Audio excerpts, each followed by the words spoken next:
Have you ever thought about selling digital products but felt stuck on what to actually sell? Maybe you've even asked yourself, what do people even want to buy from me? The biggest truth is one of the biggest mistakes that people make in online business and selling digital products is guessing what to sell instead of using a proven system. But what if I told you that finding out what people actually will buy from you is actually easier than you think if you take this one step? Before we begin, grab a notebook, save this video so you can come back to it later, and be sure to follow me for more insights like this. For those of you who are new here, I'm Dr. Erin Jacques, a professor in informatics and biostatistics, an AI-driven field.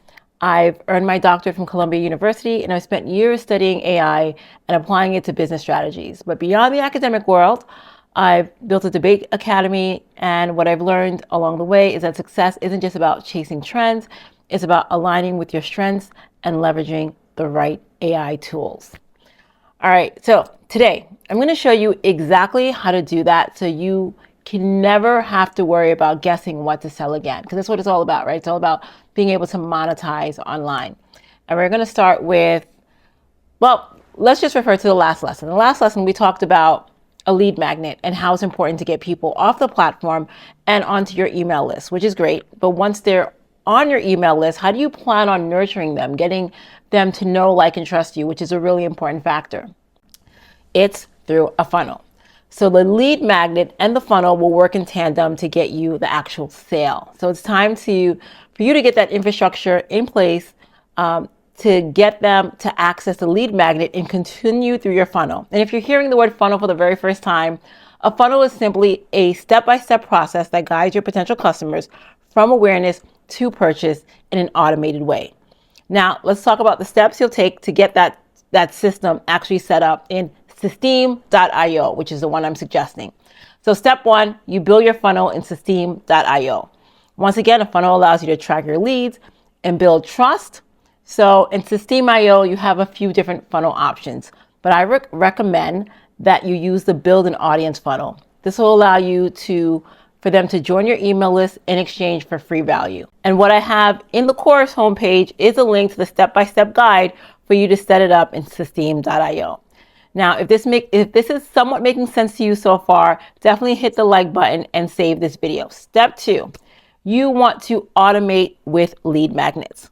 So once someone opts into your funnel, you need to deliver value instantly, so instantaneously. This is done with a lead magnet, and that's a freebie that solves a small but a real problem for your audience. So a simple way to do this is by setting up an automated email that delivers the lead magnet instantly. And again, in the course, the step-by-step guide to automate this process, click that link and get the access to the guide. Now, drop a yes in the comments if you're still with me and you're like, okay, I'm ready to go in, I'm ready to do this. Now let's move into step three. So step three is the email sequences. And this is key to sales. Did you know that most sales don't happen right away, but they actually happen after multiple touch points? So the estimates are anywhere between like 7 and 20 touch points of people interacting and getting to know you before they actually make a purchase and a sale from you. So this is why you need a follow-up email sequence that nurtures your audience over time. The goal, again, is to build trust, provide value, and eventually introduce an offer, okay? So if you remember, I asked you to create a blog and a website as part of your digital strategy. So that will serve you definitely here as part of your email sequence for growth. So your first email, let's talk about your first email. Your first email should introduce yourself and your mission. Share what you're passionate about and what problems you're here to solve. Set expectations for your subscribers, like when will they receive blog information, podcast updates, AI insights, whatever it is that you do, where they can access them. Much of this you already have, which is great, because if you've been following my course, that's been part of like the tutorial, is making sure that you understand your audience's pain points, you identify a common enemy, and you show them how you're going to solve that. So after your welcome email, you want to send a series of value-packed emails based on your blog and your podcast content. These emails should notify the subscribers about new content, share insight strategies, free resources, build trust by consistently offering value. Over time, introduce offers for digital products. So in those series of those emails, you'll have information where it's to be like, and here's a digital product. There will be an upsell. So over time, you'll introduce offers for digital products. Now, at this stage, I'm going to say it's too early to know exactly what products will sell best. That's why you're driving traffic to your blog and engaging them with a chatbot to capture subscriber questions and interests. Remember, the chatbot was in the previous lesson or 2 lessons ago that you build a chatbot as part of this course.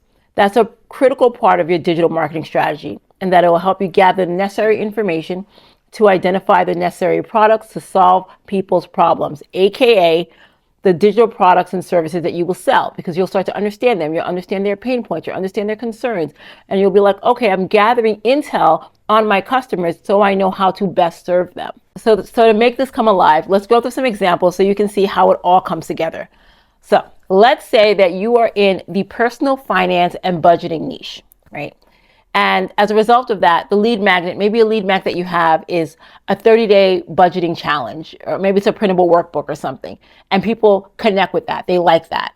Okay, if they like that, then your blog posts may start to evolve and it changes to maybe how to save $500 a month without feeling deprived. Or maybe it's a post on the 50-30-20 rule. And then you talk about that as a simple budgeting hack. And then each post has a call to action for them to download the budgeting challenge or something like that. As a result of understanding that piece, you can upsell. So the email sequence educates on financial planning and transformation, and it upsells into maybe a paid budgeting spreadsheet tool. And then you give a price point, or a financial coaching session, and you give a price point. A mini course maybe on debt freedom, you give a price point, right? All that is, you understood what the lead magnet, you understood the lead magnet that they wanted. And as a result of understanding the lead magnet they wanted, you were able to modify and tailor your blogs to adjust the lead magnets that actually work, and then provide a similar upsell that is complementary to the lead magnet and the blog content that you're identifying that people are finding value in. Let's go through another example. So let's say you're in the parenting and education niche.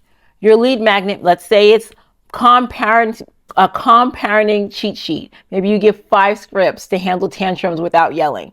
Now, people like that, and then you create complementary products or content in your blog. Maybe it's a blog post on why timeouts don't work and what to do instead. Or maybe another blog post on the secret to raising emotionally resilient kids, right? So you know that lead magnet is working. So you create complementary blog post content to align with it. And then possibly now you're thinking about your upsell strategy. So your email sequence is going to nurture this upsell. Maybe the upsell now is a full ebook on calm parenting, and maybe you charge something, or a workshop on positive discipline, or possibly a membership community for parents, and you charge a monthly price for that membership community. In all, what I'm trying to drive home at this point is, in these examples, is that getting the lead magnet will be monumental in how you iterate and figure out how to modify your blogs, your podcast messaging, and your sales offer. Now, you may be thinking to yourself, so why not start with lead magnets? Why isn't that the first lesson? Because you want to have an infrastructure in place. That's first. And secondly, is you want to have a sense of what you enjoy to talk about, don't enjoy, learning, and you want to build the momentum where you're learning and talking about these things and you're really becoming an expert. And your lead magnet should solve a validated problem, not just be a guess. So by first building your content ecosystem, your blogs, your podcasts, your messaging, you're testing ideas, you're seeing what resonates, and you're refining your unique voice. This process gives you valuable data on what actually is going to engage your audience. And when you begin creating lead magnets, they won't just be random freebies, but you're setting the stage that will naturally guide people toward your offer. If this was helpful, save this video, follow for more, and comment below with your biggest takeaway. I can't wait to see what you build.